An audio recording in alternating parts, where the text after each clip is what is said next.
Chers auditeurs, bienvenue sur la page de Handicap Entertainment Studio. Vous êtes dans votre émission Handé à la parole, l'émission qui donne la chance aux personnes en situation de handicap de s'exprimer en toute liberté. Aujourd'hui, nous sommes reçus par la présidente de l'ONG Agifam à Kisoso. Elle va nous faire le compte-rendu de leur activité qui s'est produite à l'extérieur. Bonjour madame. Bonjour mademoiselle. Veuillez vous présenter s'il vous plaît, présenter votre ONG. Moi, je me nomme Madame Guilavogui Marisayo, présidente de l'Association guinéenne des personnes handicapées mentaux. Et l'ONG Agifam a été créée par les mères qui vivent avec les personnes déficientes intellectuelles qu'on appelle les psychosociales. C'est grâce aux efforts conjugués de tous ces parents et mères que nous avons fondé Agifam en 2009. Et elle a été agréée en 2010. Dans votre ONG, quels sont les types d'handicap qu'on rencontre? Dans notre ONG, la première fondation de Agifam, c'était uniquement avec les déficients intellectuels ou les handicapés mentaux. Mais pour une visibilité et pour une inclusion, nous avons préféré et choisi, accepté de conjuguer avec d'autres organisations du monde du handicap, les handicapés physiques, les aveugles et les personnes qui portent de l'albinisme. En quelle année avez-vous commencé à compétir au niveau international et quelles sont les médailles que vous avez pu remporter? Nous avons commencé les compétitions en 2019. En 2019, on était simplement Agifam, Association guinéenne des parents pour la promotion des personnes handicapées mentaux. Et nous avons participé aux Jeux mondiaux de Dubaï 2019 et nous avons envoyé des filles déficients intellectuels et qui ont récolté des médailles d'argent, des médailles d'or et de bronze. Me voilà avec médaille d'or de Hawa Kamara, qui était une de mes athlètes. Elle a récolté la médaille d'or en 2019. C'était la championne des Jeux mondiaux. Voilà les médailles. On est d'accord? Oui. Ça, elle a fourni ça quand elle parcourait les 200 mètres. Elle a été championne.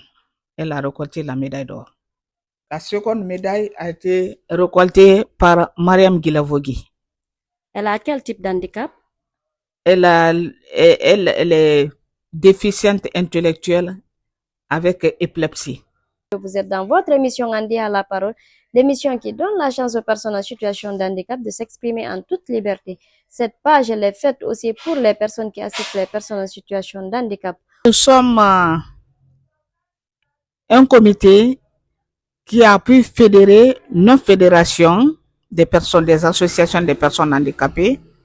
Et ces fédérations sont entre autres, nous avons le torbol, nous avons le futsal, nous avons tennis de table, nous avons le taekwondo et le zambo, nous avons le handball, pour ne citer que ceci. En tout cas, nous avons 9 fédérations qui regorgent le comité spécial olympique et sportif de Guinée. Ce comité a été créé en quelle année et quelles sont les activités que vous avez réalisées depuis la création? Notre comité a été créé le 5 mai 2020.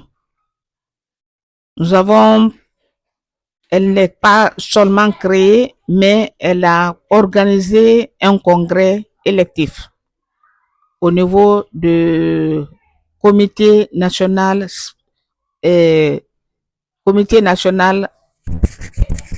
guinéen au niveau du stade 28 septembre de Senog. Nous avons fait le congrès et j'ai été élue présidente du comité parce que le comité est venu renforcer les œuvres de Agifam. Agifam qui s'occupe des déficients intellectuels. Donc, nous avons trouvé nécessaire de prôner une inclusion d'autres types d'handicap. C'est ce qui fonde le comité. Et dites-moi, Madame la Présidente, quelles sont les activités que vous avez eu à mener depuis la création de ce comité? Nous avons mené plusieurs activités. Telles que? À plus du congrès réalisé, nous avons pu déposer nos documents juridiques et nous avons obtenu l'agrément en faveur du comité national spécial olympique en 2022. En 2023, nous avons vulgarisé, nous avons fait le lancement de la vulgarisation des activités. Parce que on avait dans notre plan d'action, le PAO, de mener la vulgarisation au niveau de l'intérieur du pays. Et donc, nous avons procédé au lancement et vous avez vu les vidéos, ça s'est bien passé. Et en 2024, nous avons été invités à la première édition internationale francophone de la CIFSAC, sa première édition. Et voilà que nous avons conduit 2 athlètes cadets et ils ont reçu des médailles. Et voilà ces médailles. C'est nos champions qui sont respectivement Kerfala Fofana, qui a eu ce médaille, plus Kadiatou Souma, qui a eu 2e médaille. C'était des cadets qui ont compéti et avec d'autres types d'handicaps au Cameroun, de d'autres pays. Et le Gabon, et Cameroun, et le Togo. Nous sommes rencontrés là-bas avec ces pays de la sous-région. Madame la Présidente, pendant la préparation de cette compétition, quelles sont les difficultés rencontrées sur le terrain? Ah, ça, en plus des difficultés rencontrées au niveau des parents, ce qui n'est pas facile d'avoir ces enfants avec leurs parents. Ça nous cause d'énormes problèmes parce que eux, ils voient autrement notre vision. Mais nous arrivons à les sensibiliser, à les faire comprendre que les enfants, nous voulons les valoriser. En plus, cette année, c'était pas facile avec le manque de terrain d'entraînement. Tous les terrains sont en rénovation. Donc, nous avons eu beaucoup de difficultés, mais nous avons tenu et nous avons voyagé et voilà, nos champions ont eu des médailles. Chers auditeurs, vous êtes sur la page de Handicap Entertainment Studio. Veuillez liker et partager tout ce que nous faisons. Alors, Madame la Présidente, après cette compétition, quels sont les avantages que peuvent gagner ces différents athlètes? Les avantages que peuvent gagner ces athlètes, d'abord, les athlètes, maintenant, avec les dispositions prises au ministère des Sports, ils ont droit à des primes. Ils ont droit à des primes. En plus des primes, nous sommes en train d'œuvrer pour leur valoriser et qu'ils aient confiance en eux-mêmes. Les sorties au niveau international fait beaucoup de bien pour ces enfants handicapés et déficients intellectuels. Et surtout, quand ils se sentent dans des hôtels standing, dans l'avion et en collaboration avec d'autres athlètes des autres pays, ça leur donne confiance, ça les met à l'aise et ils sont contents. Vraiment, ça leur crée des amitiés et les enfants que j'ai envoyés, ils ont été appréciés et admirés. Donc, ça les a fait vraiment du bien. Ils ont eu du sourire vraiment aux lèvres.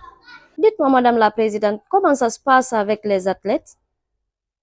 Ça se passe très bien avec les athlètes nous continuons les entraînements, nous continuons à les exhorter à travailler dur parce que ce que nous avons vu au Cameroun, vraiment, ça incite de bien faire le travail, le sport et être au même niveau que ceux-là que nous allons rencontrer. Madame la Présidente, après cette compétition, quelles sont les prochaines étapes? Les prochaines étapes, c'est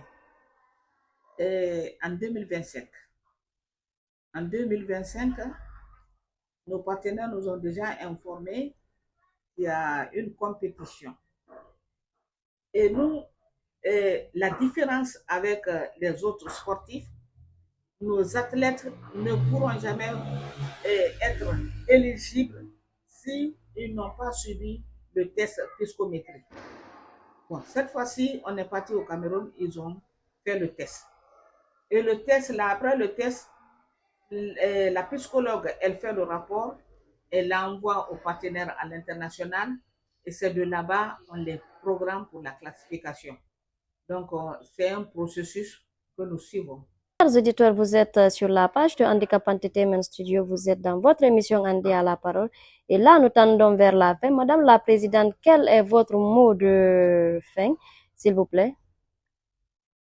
Bon, nous voulons partager, comme la journaliste est en train de le dire, nous voulons partager nos activités, que vous soyez au courant de ce que nous faisons et que nous vendons ce que nous faisons, que nous soyons critiqués, nous soyons encouragés et nous soyons orientés pour mieux faire. Parce que c'est ce qui donne. C'est quand tu es au niveau des autres, tu as partagé, les gens sont informés, là, ils peuvent s'adresser à toi pour dire ce qui est fait est bon, ce qui est fait est amélioré. Ça, c'est notre vision et nous voulons que vous nous encouragez, surtout que c'est des personnes spéciales. Ils sont vraiment spéciaux parce que vivre avec une déficience, orienter une déficience sur un terrain, ce n'est pas donné à n'importe qui. Je vous remercie. Chers auditeurs, c'était votre présentatrice Balde Bilgi Saoura. Merci madame pour l'accueil et HES Handicap Entertainment Studio souhaite bonne chance aux différents athlètes. Je vous reviendrai pour un autre numéro. Merci madame et à très bientôt. Merci beaucoup madame la journaliste, la courageuse. Merci beaucoup et à très bientôt.